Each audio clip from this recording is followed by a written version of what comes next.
large map.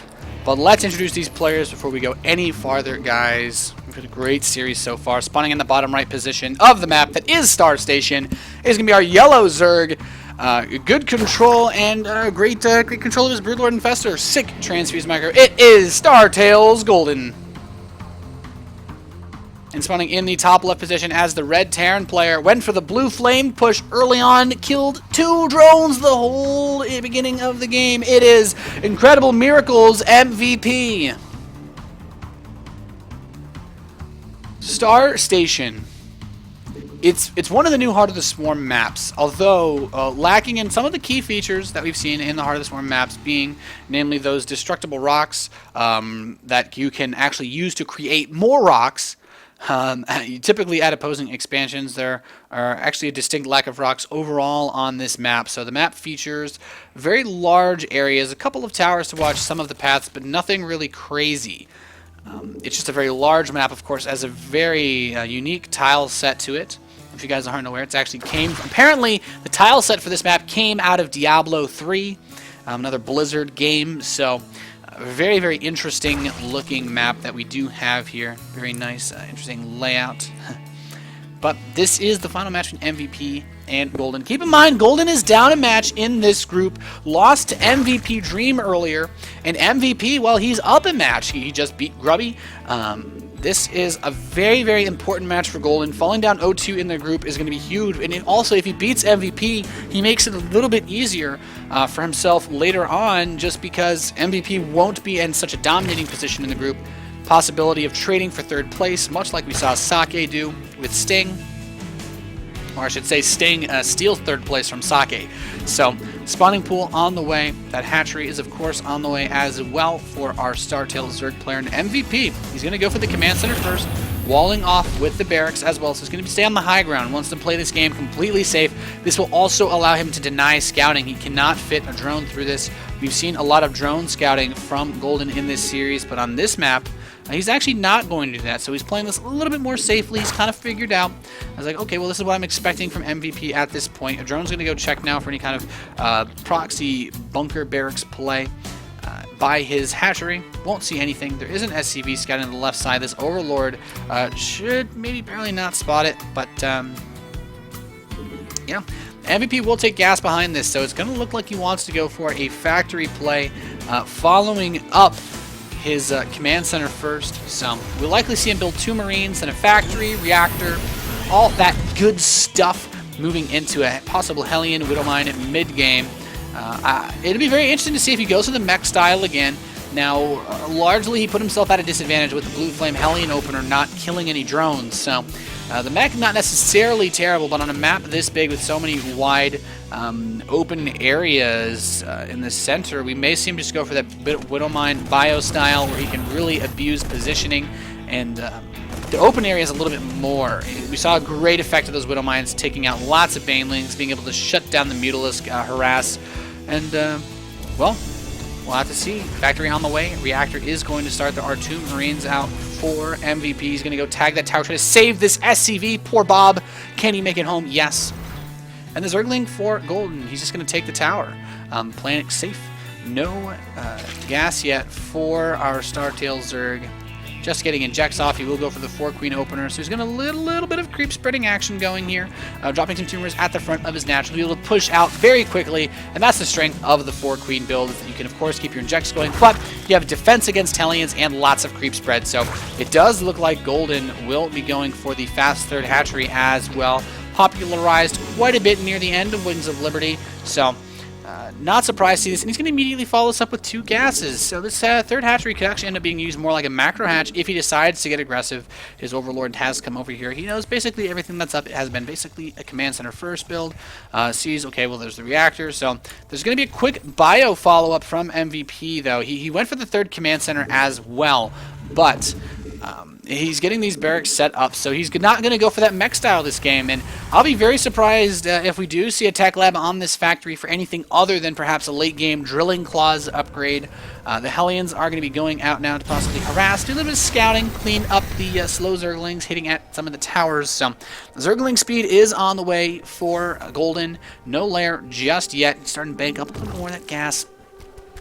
We have a Marauder coming out for MVP, and this is only interesting in that it's a little bit more of a defensive maneuver. Putting on aggression at this point out of a stim pack opener from a 3 command center build is very difficult to do. Your upgrades and units finish so low. It's much easier to go for things like +2 attack timings. These Hellions, actually, one of them does get picked off by the Queen, so good defense here from Golden. The Hellions just kind of marauding around the map, but we have Widow Mines now on the way for Golden, for MVP, so he's basically getting these a little bit defensive. There's no starport on the map yet. You can't get medevacs, so the threat of there being anything like drops is completely out of the picture. He can't go for anything too crazy just yet, so milling up this 3rd base. Now the 3rd hatchery is complete. Good amount of drones here. Let's look at some unit stats. 53 drones, 38 SCVs. So Golden playing this very greedily. He's pumping out tons of drones. He's got about 10 Zerglings, but now going to start his 1-1, and MVP's engineering bays are not even done yet. So he's brought these Widow Mines forward with the Hellions for this harass. Maybe try to bait the Queens into the Widow Mine. Of course, if a Widow Mine gets a hit off on the Queen, the Hellions should be able to clean it up very quickly. Now, looking at the main base for Golden, we have the lair on the way now. Baneling Nest is about to complete at this wall, so he's moving into this mid-game, probably going to see a Spire once the lair is complete. It is such a big map, one of the best ways to take advantage of it is using the mobile compositions, of course. The Mutalisks did receive a speed buff, so a Spire, once the lair is complete, should go down. And as well as a nice smooth transition into +2/2, so he does actually have a pretty nice upgrade advantage over MVP. +1 will be done, and he'll have about a whole minute before +1 attack for MVP finishes. These Hellions are going to run in. He's trying to put on as much pressure as he can with them. Maybe able to pick off one of these Queens. One of these Hellions could die, though. The Queen's not actually target firing down. He tried to push forward and grab the Widow Mines, but this Queen is going to possibly get killed. No, the Zerglings are going to catch him. MVP overextending with his Hellions is going to lose all of them, and this actually opens him up to a really big counterattack. Widow Mine properly positioned, though, does manage to bag a couple of Lings. So Infestation Pit actually is going to come in from Golden. This is looking a little interesting. It's possible that he wants to go for more of that Swarm Host contain, use this to push the units back. So this is going to be very interesting, not going for the Spire. He's going for the composition that won't be as fast, or he really wants to push for that Hive Tech as fast as he can. So this will definitely be a little bit different than what we've been seeing from Golden so far in this series. He's not going to be facing that mech play again, so the Marine, Marauder, Widow Mine style, actually against Broodlord and Fester, not too bad. It's not terrible against Ultralisks either, but if the Ultralisks get up close and personal, of course, things get a bit dicey. They were buffed versus Marines quite a bit. Medevac looking to go for a drop in the bottom right side of the map. We also have a Medevac at the bottom side, so he's going to try to possibly hit that natural expansion and the 3rd ore main at the same time. So MVP's really trying to push this aggression. He's now heading out with a forward push as well. Here comes the Medevac into the natural expansion. Going to drop. Nope, there he is, right there. And we have a drop at the main base. He immediately picks up, goes to drop into the 3rd. And these Marines, a little bit uncontested here. He's cleaned out some of the drones, so good catch up for MVP. He's got a couple drones here. Getting a couple drones at the 3rd base as well. He's really keeping this aggression going. And now dropping into the main base at the same time, he'll be able to shut down the 4th. So MVP is everywhere at once. Drop in the main, forced to lift off. 4th base is canceled, not completely killed off. And guys are killed in the main, in the 3rd base. Drop goes back into the natural. MVP is everywhere. He's really starting to pick Golden apart. He's moving that forward push over towards the 3rd. And here's the problem: there's the drop in the main. The drop in the main now from the other side. And that push at the 3rd base, MVP, he's really just putting on so much pressure to Golden. He's beginning to crack a little bit. He's taking so much damage. And now the Marines in the main base are able to kill even more drones. So great aggression by MVP. He's killed 15 drones with that. So really, really good for him. He killed quite a bit, and he does get away with a large number of his bioforces. He will be able to transition rather smoothly, getting his 2-2, getting the vehicle armor upgrade before anything else. And this is interesting. Guys, if you aren't familiar with this, one of the changes made in Heart of the Swarm, the vehicle upgrades for armor now count for both ships and tanks. So the tanks will have +1 armor, the Widow Mines have +1 armor, and the starports will have, the starport units will have +1 armor as well. So it carries a little bit better into the late game if you're looking into that and don't want to go as heavy on the siege tanks. So interesting decision out of MVP, but a good way to take advantage of the changes for Heart of the Storm. He's going to scan, kill off some creep tumors. There are infestors here. He's going to bag quite a few of these bio units, though. The Banelings are here, but they don't have that speed upgrade. Really able to get good hits. The fungal growth holding everything in place, but there's a lot pushing forward for MVP. He's not going to be able to stop our IEM Terran from pushing forward. He's actually shut down all of the active creep tumors here. There's still one at the very bottom, but he's killed quite a bit, so not bad at all. Denying this creep spread, very, very important for Terran to prevent the late game from snowballing too hard. The hive will complete soon, though, and so shall the Spire. So we could see this Broodlord Infestor composition pop up once more. Things to get a little bit dicey the longer this goes on, but like I said, he's managed to cover this fairly well. He's going to try to move a queen up and rebuild some of the creep tumors that have been lost. The Bio is going to be running around possibly that 4th base. MVP is going to try to get 4th base, but there is a burrowed Zergling here to block that. He's stepping forward, manages to grab that queen. He's going to scan, kill even more creep tumors off. So really good for MVP at this point. 2-2 upgrades finishing now. The Greater Spire is on the way. Baneling speed only now just about to finish. But Drilling Claws is also now just started, so he's not going to be able to get that super fast Widowmine burrow just yet. And this is that Widowmine bio style. It's been very interesting to see MVP employ that. We saw him do that in game number 1. The Marines and Marauders moving up now towards that top center base, checking the towers. He basically just wants to make sure he's going to be free to take bases when he wants to. He's putting down this planetary fortress on the left side. He's going to be very secure. And now he scans a little bit forward. He wants to see what his opponent has. Good number of Banelings, some Infestors. So he might just duck around and try to hit that 4th base, but he wants to spread the Widowmines out in front of his army. He catches a bunch of Zerglings for free. It looks like a bit of a Zergling counterattack wants to hit the 3rd base, but the Planetary Fortress is going to complete here, so these SCVs are going to be completely safe. A drop heading into the main base, though. MVP just now reaching this location. He's going to drop these 2-2 Marines and try to put on a bit of pressure. They're going to run down this queen. It might get targeted. Nope, it will not. The Marines stim once more. They will all die. Just one barely makes it back to the chopper, but now Widowmine's moving forward. They actually get fungled, which prevents them from burrowing.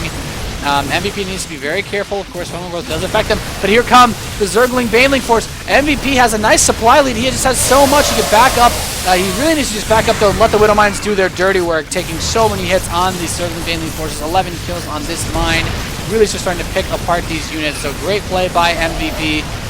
Really showing some smart control of his bio force. So very interesting, unique style that, of course, we couldn't have seen in Wings of Liberty. So really, really liking this, and he has so many Marauders here to tank hits.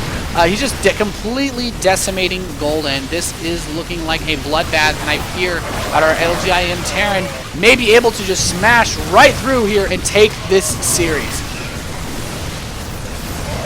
Natural expansion under assault. The Zerglings are trying to stop their best. We have 2 Broodlords on the high ground, but there's just so much for MVP. He's going to run these Widowmines even farther forward. He needs to watch out, though. These Broodlings could drag the Widowmine shots back forward and actually damage himself, but he just needs to be super careful. Oh no, these tanks are going to run over the Widowmines. They're actually going to hit the Zerglings instead, so he will be safe from that. He's going to throw an infested Terran out to try to just kill off a couple, and he will be able to just pop these 3 Widowmines very quickly, but no! The infested Terran dies, so MVP moving out with even more forces, bringing these bio forces up. He's got a couple more at the bottom, cleaning up the very last creep tumors that were on the left half of the map, and these Widowmines are just taking pot shots. He actually hasn't killed any of these yet, so it's actually kind of hilarious. The Zerglings, though, now will be able to clean that up. So MVP is going to go for a drop double into the main base from the bottom of the map. At the same time, he wants to push the 4th base. There's not too many drones mining here, so he's going to shut down the economy. We still have this medevac on the right side with 1 Marine in it. And he's going to drop now. What will he be able to do any damage? Here he goes to the right side. These Widowmines all burrow. He's going to be able to prevent any units from running in and doing too much damage to him. And this 4th base is dead. So now we have our Zerg player. He's kind of stuck. These Zerglings are here. MVP lost most of the units in these medevacs, but he is in such a great position to hold off this aggression. He's coming in now towards the Broodlords. This is such a crucial moment for MVP to take this series. He has a nice supply lead. He secured his 4th base. He's got a 5th base going now. It's about to complete. Most likely turn that into a planetary fortress as well. The Vikings are poised for victory. And yeah, the Broodlord Force, sure, he got to that Hive Tech, got to the Broodlord Infestor, but he can't afford enough. He's only on the 3 bases. He's going for the bottom center base now, but is it going to be enough? MVP getting ready to move out once again. He's going to catch this army out in the center. Needs to not get hit by some big fungals, and he should be fine. The Baneling count so low. MVP charging forward. The Broodlords in danger, are going to possibly get sniped. A couple of them with such low health. 2 of them about to die. MVP just has too much. StarCraft, the Broodlords getting parked by those Widowmines. GG! And MVP will win this series 2-1 over StarCraft.